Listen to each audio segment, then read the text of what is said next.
माझ्या विठोबाचे पाय, माझ्या विठोबाच्या पायाचं चिंतन वेळोवेळा मनी ध्याय. महाराज, माझ्या म्हणण्याच्या जी नुसतं विठोबाचे पाय म्हणले असते तर एक गाव आम्ही विठोबाचे नाम नुसतं विठोबा म्हणल्यावर. पण महाराज, देव सोडला तर सगळ्याला माझं म्हणतो आपण. पाय डोळे म्हणता माझे, पण फक्त तुकोबारायचे एक असे होऊन गेले की देवाला माझं म्हणत होते. देव माझा, मी देवाचा. म्हणून महाराज कॅसेट निघाली, विठ्ठल माझा माझा माझा. म्हणतच नाहीत ना विठ्ठल माझा. योगायोगानं वेळोवेळा मनी ध्याय. कारण पापाला कारणीभूत शरीर नाही, मन आहे. शास्त्र सांगतं मन एव मनुष्यानाम कारणम बंध मोक्षयोः बंधाय विषयासक्तम मुक्तेस्तु निर्विषम स्मृतम.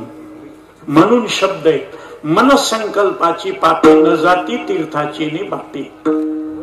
मनानं केलेलं पाप हे नामचिंतनानं जात, ते विठ्ठलाच्याच. का? म्हणून शब्द आहे, विठ्ठल म्हणता हरले पाप. विठ्ठल विठ्ठल जप करी पापा निर्मूळ. एवढंच नाही, 750 वर्षापूर्वी सेना महाराजांना सांगितलंय, महापाप राशी त्याची झाली होळी, वाजविता टाळी विठ्ठल नामे. विठ्ठल म्हणून तुम्ही टाळी वाजवली की पहिलं जितकं पाप असेल तितकं जळून जातं, होळी होते त्याची. लोक म्हणतील कसं काय? आपले हात आहेत ना, यमाच्या पाप पुण्याच्या बँकेतले पासबुक आहेत. या पासबुकावर सगळ्याला माहिती आहे, 2च प्रकारची नोंद असते, पैसे भरले किती, पैसे काढले किती. या हातावरच्या रेघ आहेत ना, वराह मिहीर नावाचा ज्योतिषी होऊन गेला भारतामध्ये, वराह मिहीर. त्यांनी हातावरच्या रेषेचं भविष्य सांगितलं. त्याला संस्कृतमध्ये म्हणतात हस्तरेषा सामुद्रिक, इंग्रजीमध्ये म्हणतात पामिस्ट्री. आपण भविष्य बघायला ज्योतिषाकडे गेल्यावर त्या ज्योतिषाला काय दाखवतो? हात, गुडगा, डेरी, हात. ते हात बघितल्या बरोबर असं करतय आणि सांगायला सुरुवात करते, तुमच्या हातात पैसा येतो पण पैसा टिकत नाही, तुम्हाला दानधर्म घडत नाही, तुमचं तुमच्या मंडळीचं पटत नाही, तुम्हाला अन्न सुख नाही, घरी हजारो जेवून जातात, तुम्हाला अन्न सुख नाही, तुमच्या जवळचे माणसं तुम्हाला टेन्शन देतात. ऐकणारा म्हणला असं मोघम सांगू नका, कोणत्या रेषेचं कोणतं भविष्य ते सांगा. मग त्यांनी सांगायला सुरुवात केली, मनगटापासून मधल्या बोटापर्यंत उभी रेख गेलेली असती ती धनरेषा, ती ज्याची ठसठशीत आहे त्याला पैशाकडे जायची गरज नाही, पैसा त्याच्याकडे येतो. झालं. मी बोलायला सुरुवात केली की माणसं सांगायलो ना, महाराज पैसा येतो पण टिकत नाही हे कसं ओळखलं? सोपं आहे. त्या धनरेषेच्या करंगळीकडच्या बाजूला फुली असेल तर त्याला अनभिज्ञ, अनोळखी, अपरिचित लोक जवळ येतात, दोस्ताना पडतात, गोड बोलतात, पैसे घेतात, पळून जातात. बुडाले.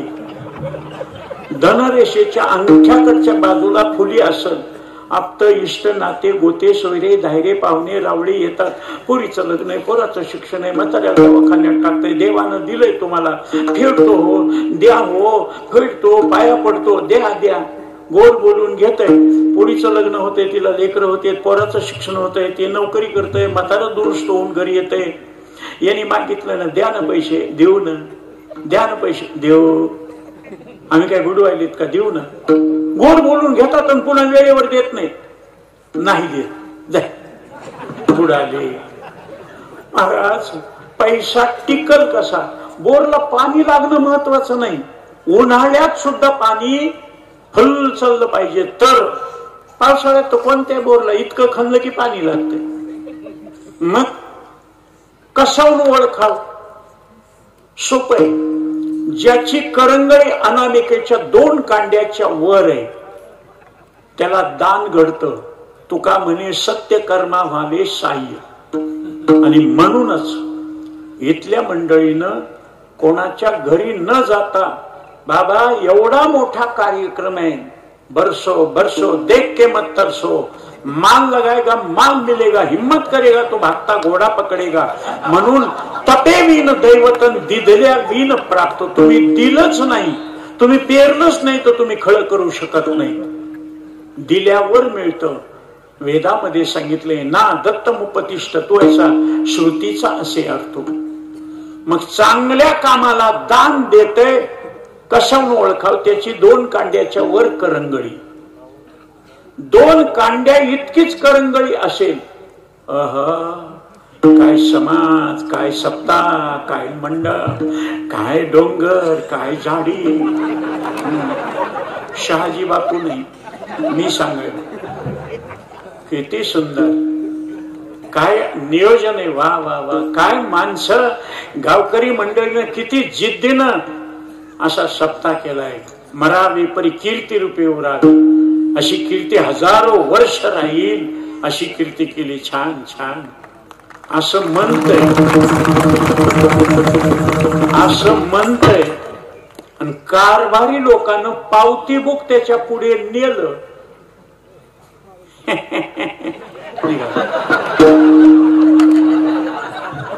गोड बोलतय पण काहीच देत नाही.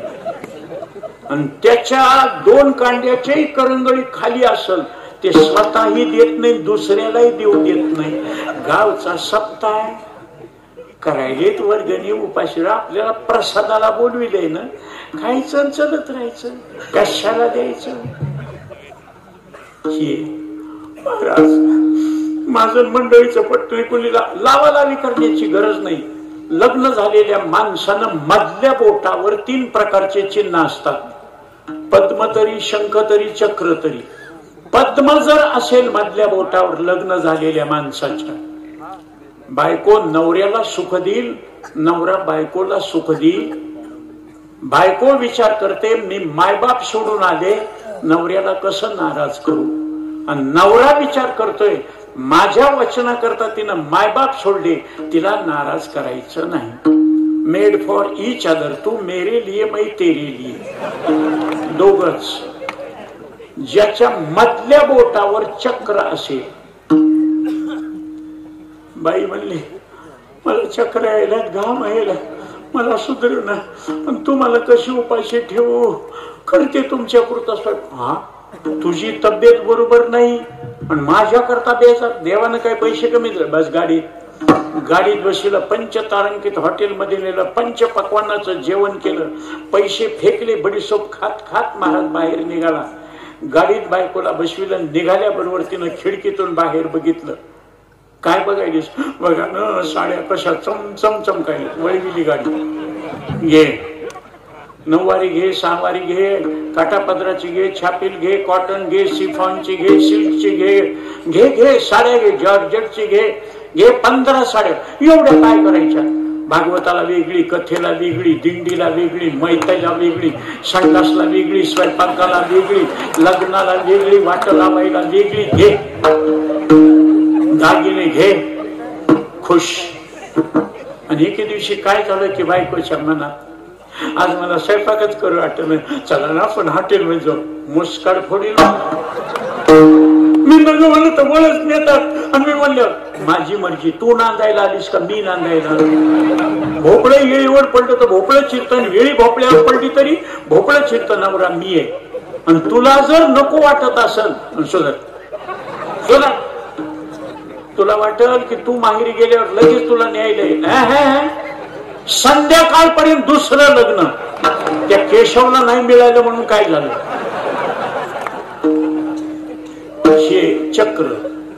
आणि शंख असल्यावर मुलगी सुंदर, नवरदेव सुंदर, घराणे श्रीमंत.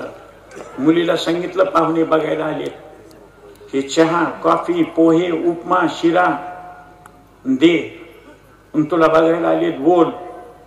तिनं सगळं ठेवलं, काय खायचं ते खा, काय प्यायचं ते प्या, बघायला आलात बघा.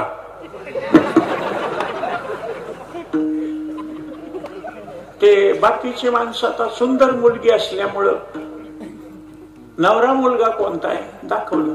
ते महाराज हिरो सारखा, अंगे सुटम पाय बुटम नेके नेकटाय कॉलरम, असं जंटलमॅन सारखा. आणि त्या मुलीलाही मुलगा पटला आणि मुलालाही मुलगी पटली. केस कापलेले, भोया कोरलेल्या, काजळ लावलेलं, हटाला लाली लावलेली, आणि अशी पोरगी. तिनं फक्त त्या नवरदेवाकडे बघितलं, त्यानं हिला बघितलं आणि हिनं त्याला बघितलं. नजरेला नजर झाली, फक्त काही बोलली नाही, फक्त तिने एवढंच केलं.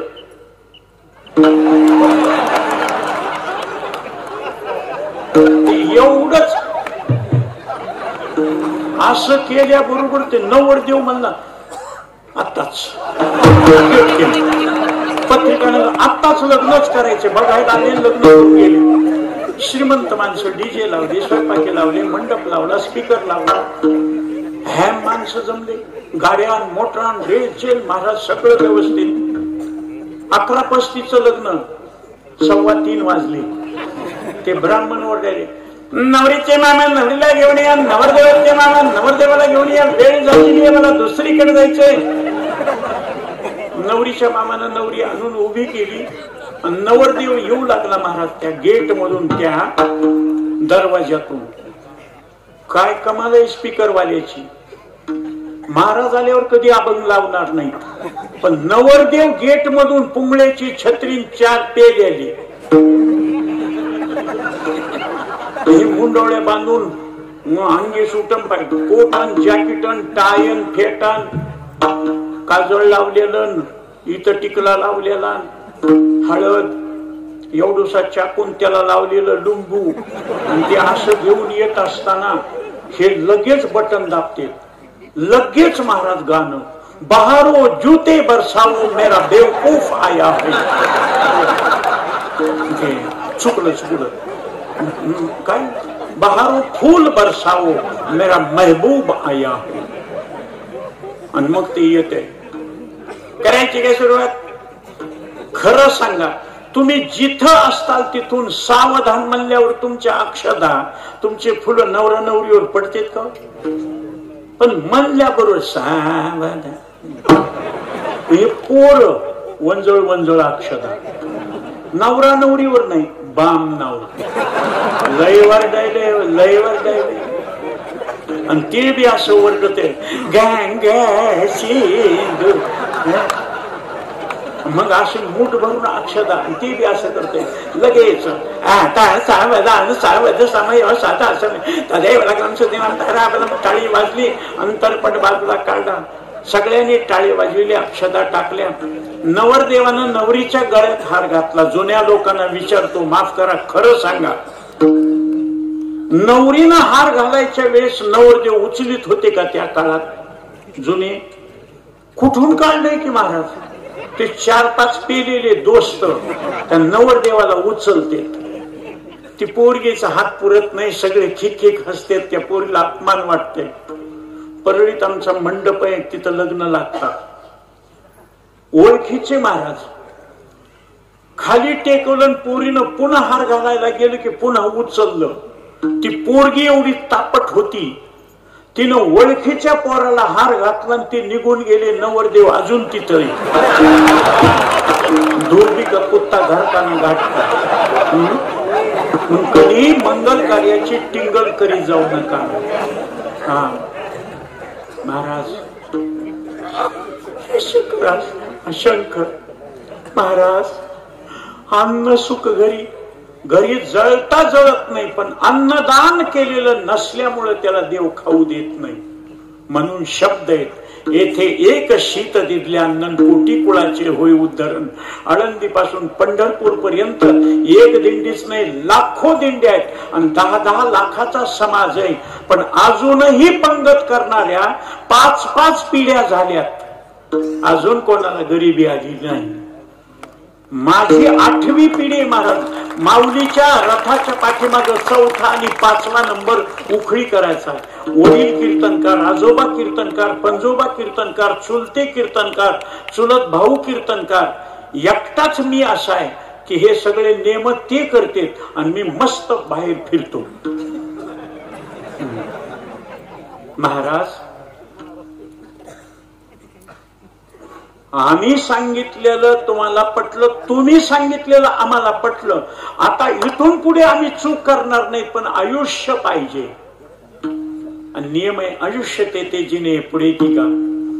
करंगळीच्या कांड्यापासून पहिल्या बोटापर्यंत आडवी रेग गेली ती आयुष्याची रेषा. इथपर्यंत जर रेग असेल तर 100 वर्ष. ऍक्सिडेंट होऊ द्या, ऑपरेशन होऊ द्या, दवाखान्यात जाऊ द्या, धडक बसू द्या, मरत नाही. महाराज थोडं कमी आहे 92, आणखी कमी आहे 87. महाराज त्याला 2-3 फाटेच फुटलेले त्या रेगेला.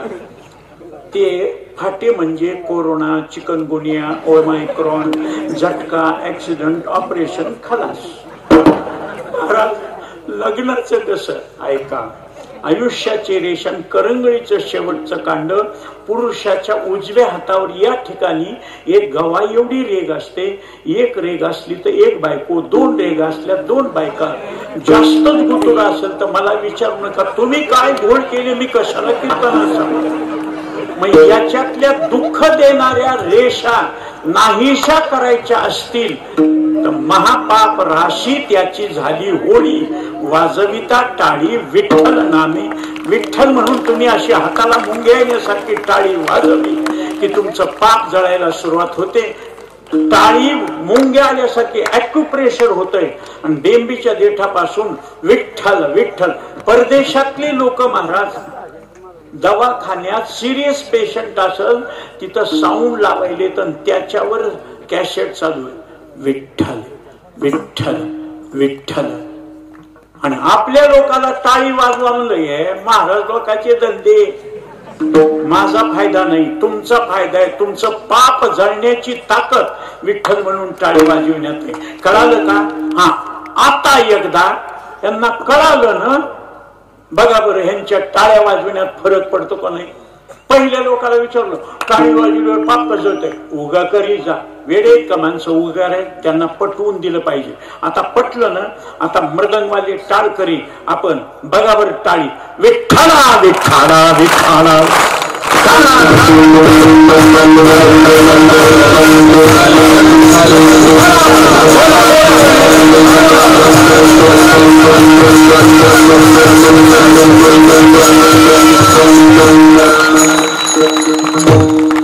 वेळोवेळा मनी द्या. मन जर नसेल तिथं भजनामध्ये, म्हणून मन जर नसेल तर ते भजन देवाला उडत नाही. मनापासून भजन केलं पाहिजे. आणि म्हणून सांगितलंय, मन जर तुमचं भजनात नसेल तर जवळी नाही चित्त काय मांडियले प्रेत. आणि त्याच्याकरता उदाहरण आहे जैमिनी आणि व्यास महर्षींच. मन जर पापाकडे जात असेल तर ते दुःख त्यालाच भोगावं लागेल. मनसंकल्पाची पापे न जाती तीर्थाचे ने बापे. महाराज हे झालं पहिलं. सांगणार होतो दृष्टांत, पण 11:15 वाजून गेलेत. 11:48 झालेत. काही लोक म्हणतील कसं, माझ्या हातात घडी नाही. घडीकडे बघून मी कधीच कीर्तन करीत नाही. पण 8:30 ते 10:30 कीर्तनाचा टाइम ठरलेला तरी 9 वाजल्यापासूनचा जरी धरला तर 11ला तर शेवट झाला पाहिजे. आणि त्याच्यापेक्षा पुढे लांबलं की लोक म्हणते ह्याला कीर्तन मिळालं होतं का नव्हतं, का माणसं दिसले लयच बडबड, शॉर्ट बट स्वीट. आणि कधी लक्षात ठेवा, थोडे परिनिरे कमी बोलणारा मनुष्य जास्त महत्वाचं बोलतो, जास्त बोलणारा मनुष्य कमी महत्वाचं बोलतो. त्याच्यामुळे बोलणेच नाही आता देवाविन काही. महाराज हे पहिलं जळालं. पुन्हा पाप केल्यावरती कोणी भोगायचं काय? माझ्या तुकोबारायचे शब्द, नेदी कर्म कोठे आदराने पडो. पाप घडण्याचा प्रसंग आल्यावर सुद्धा पाप घडत नाही, कर्म त्याचं पाप घडू देत नाही. तुकोबारायकडे वाईट वासनेनं स्त्री आली. तुकोबारेनं हात जोडले, जाईव तुम्हा ते नकरी सायास आम्ही विष्णुदास तैसे नऊ. शिवछत्रपती कल्याणच्या सुभेदाराचा खजिना लुटून आणला आणि त्यांची नवीन लग्न झालेली सून तिच्या अंगावरचा बुरखा काढला. राजे, हा सौंदर्याचा खजिना बघा, तुमच्या 8ही राणीपेक्षा सुंदर आहे. काय म्हणणं आहे? तुम्ही भोगा, सेनापतीला, प्रधानाला, वीराला, शूराला द्या. मुसलमानांना आपल्या स्त्रिया बाटवल्या, त्याचा बदला घेऊ. राजे म्हणले, तिचं सौंदर्य पाहून तुमच्या मनामध्ये पाप वासना निर्माण झाली, पण तिचं सौंदर्य पाहिल्यावर आम्हाला काय वाटलं? अशीच आमुची आई असती सुंदर रूपवती, आम्ही सुंदर झालो असतो.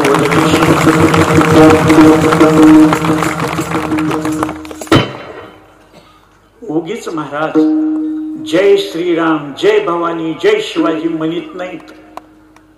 आज आमच्या नागवडे ताईनं, सभापती ताईनं सुंदर उदाहरण दिलं. सकाळचं माझं कीर्तन संपल्यावर श्रद्धांजली वाहत असताना, रावण एवढा पराक्रमी, रावण राजघराण्यातला, रावण ब्राह्मण खानदानातला, 4 वेदाचा ज्ञाता, 33 कोटी देवाला बंदीखान्यात ठेवणारा, नवग्रहाच्या पायऱ्या करणारा, समुद्र वलयांकित राज्य, भगवान शंकराचा मानसपुत्र. आणि रामानं मारलं हे कळाल्यावर त्याला 80,000 बायका, त्याच्यामधली प्रमुख होती मंदोदरी. ते मंदोदरीने विचार केलं, जगात कोणाला न हरणारा माझा नवरा मारला कोणी, बघण्याकरता जावं. का मेला आणि कोणी मारलं, दोन्ही गोष्टी बघायच्या आहेत. 33 कोटी देवाला जो बंदीखान्यात घालू शकतो, त्याला कोणी मारलं, कोण आहे? म्हणून मंदोदरी निघाली रणांगणामध्ये. प्रभू रामचंद्र बसले होते. सूचना मिळाली, मंदोदरी आली. मंदोदरी आली म्हणून कळाल्यावर तिची सावली पडली होती, रामाच्या पुढे सावली पडली होती. तिनं नमस्कार करण्याच्या अगोदर रामानं त्या सावलीला हात जोडले. पराविया नारी रुखुमाई समान, हे गेले नेमून ठाईचेची. हात जोडले. तिनं पुढे येऊन सांगितलं एकच, आता मला कळालं माझा नवरा का मेला आणि त्याला तुम्ही कसं काय मारलं. तर ज्या सीतेनं रावणाला नकार दिला होता, रावणानं कपटानं तिला पळवून आणलं. म्हणून परस्त्रियाकडे नजर टाकणारा असा झिजून आबदून धुळीत माती खात मरतो व्यभिचार केल्यावर. आणि तुमच्याच हातानं का मेला? वैऱ्याची बायको आल्यावर सुद्धा जिच्या सावलीला महाराज प्रभू रामचंद्र नमस्कार करतात, म्हणूनच ते सगळ्या देवाचे देव आहेत. राम म्हणून हिंदू धर्मामध्ये कोणाची गाठ पडल्यावर काय म्हणतो? राम राम. कशामुळं? तो आदर्श आहे आमचा, मर्यादा पुरुषोत्तम. उत्तम पुरुषाची मर्यादा म्हणजे राम. म्हणून एकदा जरा बेबीच्या देठापासून म्हणता का? विनंती आहे तुम्हाला एकदाच. मी पुढे म्हणतो, तुम्ही सगळ्यांनी पुन्हा मागून म्हणायचं, जय श्रीराम. मागचा जरा आवाज कमी आला हो. समोरचे म्हणले, इकडच्यानं म्हणू नका, कारण तुम्हाला स्पीकर आहे, मलाही स्पीकर आहे, त्यांना नाही. हा, महिला मंडळी, सहज पुरुष मंडळी, तुमचा आवाज येईन झालाय. रावणने त्याचं नाव घेतलं की महाराज, रकारा पुढे एक मकार मांडिका उतरसी समतुका शंभूचे, राम म्हणता रामची होईचे. कळालं ना महाराज? 5 मिनिटांमध्ये कीर्तन सेवा समाप्त होणार आहे. कोणी काळजी करू नका. जोरात आवाज आला पाहिजे. पुरुष मंडळी, महिला मंडळी एकजुटीनं जय श्रीराम. वा, असं वाटतंय की तुमच्या जीव ओवाळून टाकावं. सुंदर आवाज. त्या प्रभू रामचंद्राची ही शक्ती. महाराज नाही वाईट नजरेनं दुसरीकडे बघितलं. स्वामी विवेकानंद शिकागोच्या धर्म परिषदेमध्ये गेल्यानंतर त्यांचं देखणे पण, त्यांचं वक्तृत्व आणि त्यांचे